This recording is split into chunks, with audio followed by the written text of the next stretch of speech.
I have often said that the opposite of a correct statement is a false one, but the opposite of a profound truth may well be another profound truth. Let us begin there, because nowhere is this more evident than when we try to understand the force that holds us to the earth and binds the stars into galaxies. The thing we so casually call gravity. You and I experience it each moment, your feet pressing against the floor, the weight of your thoughts anchored in your body. Yet if we follow the thread far enough, we soon find that this familiar pull is not a simple thing at all, for gravity is both obvious and unfathomable, plain as the fall of an apple and strange as the bending of space itself. When I was a young man, before quantum theory was born, we regarded gravity as classical continuous, geometry serene. Einstein revealed it not as a force, but as the curvature of space-time, a wonderful image where matter tells space how to curve, and space tells matter how to move. But when we began to peer deeper into atoms, into the delicate probabilities that govern the smallest entities, we found that this smooth picture shatters. The universe, on its most intimate scale, does not unfold like a continuous sheet. It flickers, vibrates, and occasionally refuses to decide what it is until we look. And so we're brought to the threshold of contradiction once again. Gravity, the most continuous of phenomena, and quantum mechanics, the most discontinuous. How can both be true? Consider, if you will, something simple. Hold a coin in your hand. It is heavy because the earth pulls on it with what Newton called an inverse square law. If you drop it, it will accelerate at about 9.5 meters per second squared.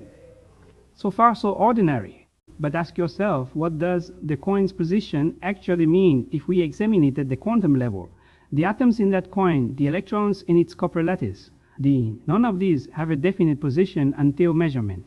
They are described by wave functions, mathematical expressions that give probabilities, not certainties, yet somehow trillions of these fuzzy, indeterminate entities combine into something we call solid, definite, weighty. Already we face complementarity. The coin is simultaneously a cloud of probabilities and a crisp, tangible object. Those descriptions are needed. Neither is complete. Now let me show you the deeper puzzle. If I could describe that coin with perfect precision in both its position and momentum, Newton's laws would tell me its entire trajectory under gravity. But according to quantum mechanics, such simultaneous precision is impossible. Heisenberg taught us that the more accurately we know one quantity, the less we know the other. To say the coin is exactly here and moving with exactly this speed is meaningless within the quantum description. And so, when we try to describe gravity acting on quantum matter, we reach a tension. Gravity presumes definite position and momentum, while quantum theory denies them. You might think this is merely a limitation of our instruments. Surely the coin is somewhere, whether or not we choose to measure it.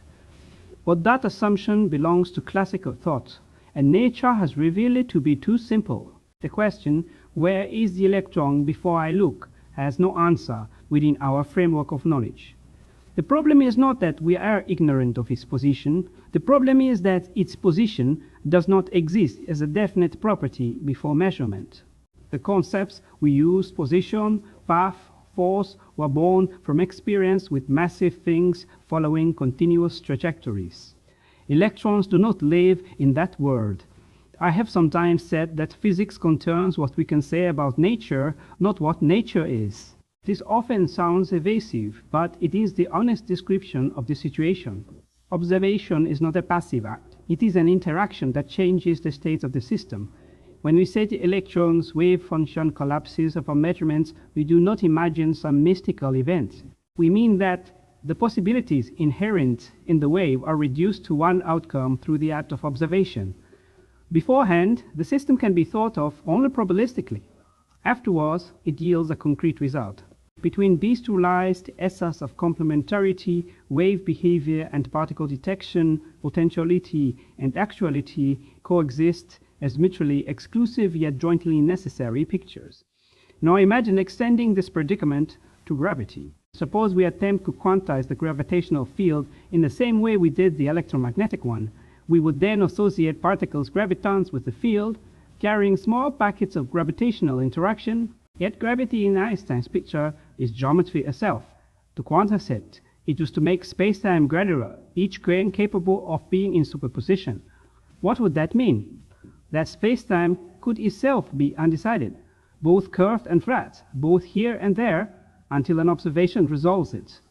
The very fabric in which events occur would cease to be definite.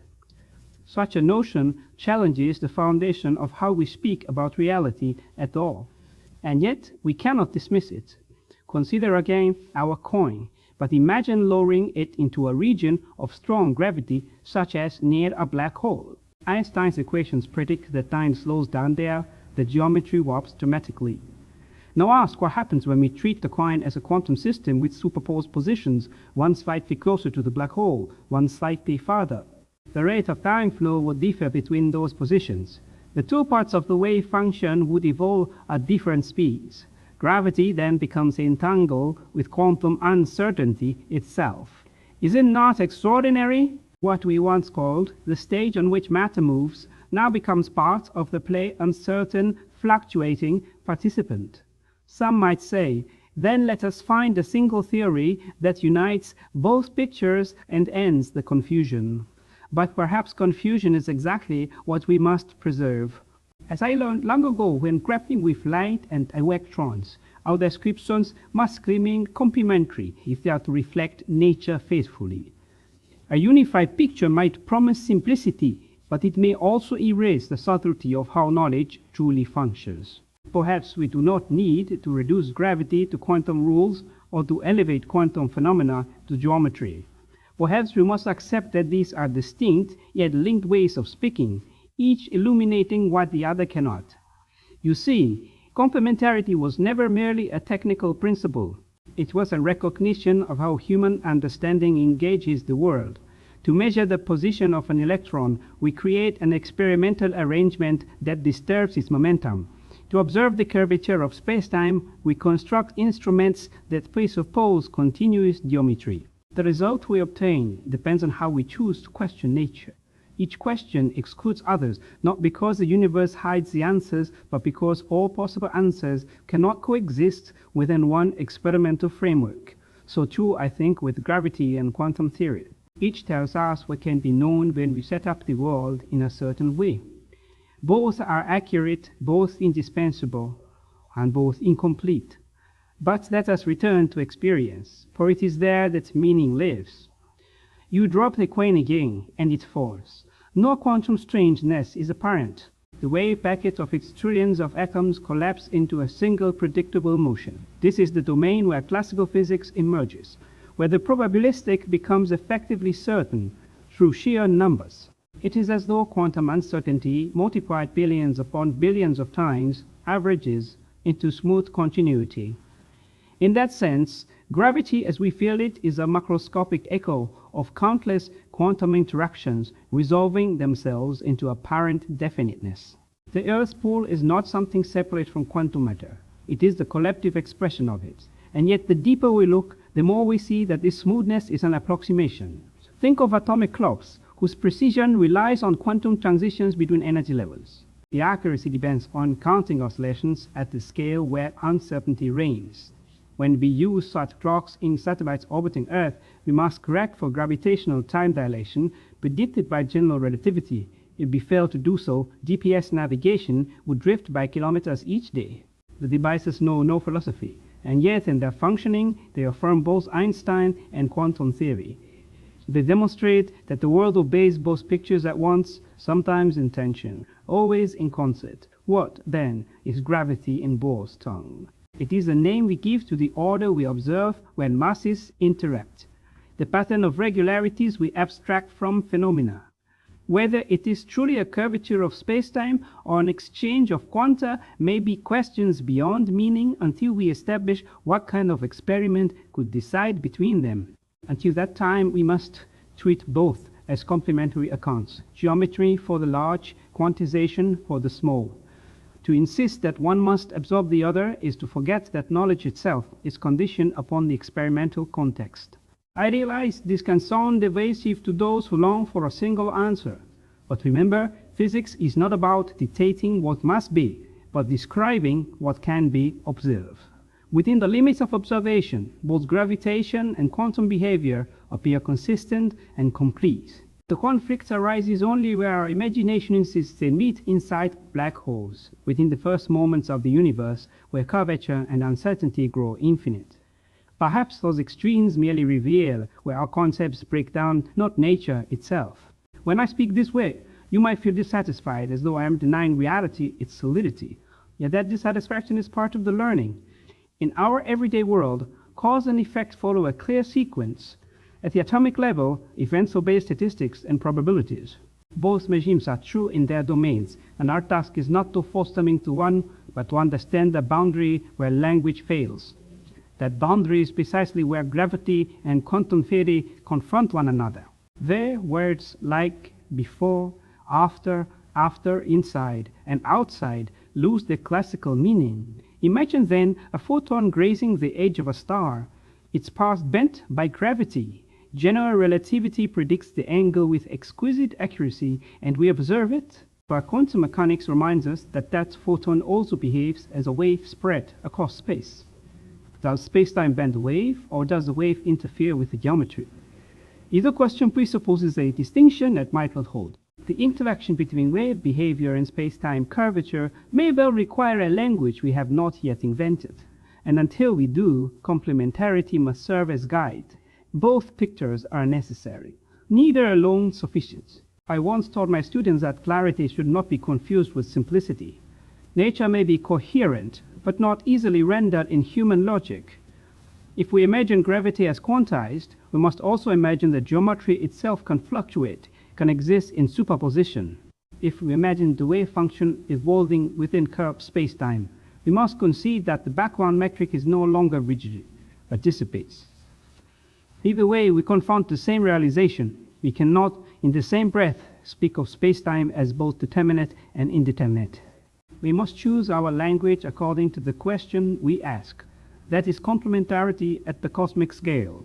And now, having traveled from the fall of a coin to the deep curvature of black holes, perhaps we can glimpse the deeper message. Quantum mechanics and gravity are not merely two theories awaiting unification. They are two expressions of our encounter with the infinite. Gravity reminds us of unity, of the continuous web connecting all masses. Quantum mechanics reminds us of plurality, of discrete possibilities and uncertainty. Unity and plurality, smoothness and grain are opposites, yet both are profound truths. The universe seems composed of both and of neither. We stand between them, describing what can be seen from each side, but never from both at once. So when you ask me, what is gravity, truly, I must answer in the way I have always answered such questions. It depends on how you look. To the geometer, gravity is curvature. To the quantum physicist, it is exchange. To the philosopher, it is relation. To the child, it is the reason things fall. All are correct, all incomplete. At some level, these views converge, though perhaps never within the limits of our comprehension. Our task is not to dissolve the paradox, but to live within it, to let it remind us that knowledge, like the universe, has boundaries. Perhaps one day a new language will arise, born of experiments yet unimagined, that dissolves the apparent contradictions. Until then, we must embrace the tension, for it is fruitful. Every advance in physics has arisen from such contradictions: wave versus particle, determinism versus probability, geometry versus quantization. The creative mind does not eliminate the paradox, it inhabits it, and thereby extends understanding without presuming finality. I would like to end not with certainty, but with gratitude. For nature, in revealing her mysteries, has also revealed the limits of our grasp. To stand at those limits is not failure, it is wonder. We're not observers standing outside the cosmos looking in. We are participants, the universe aware of itself through our questions. Gravity binds us not only to the earth, but to this greater whole, the shared tension between what is known and what forever recedes. Within that tension lies the harmony of existence, where opposites coexist, and meaning arises from their interplay. That, perhaps, is the true understanding of gravity.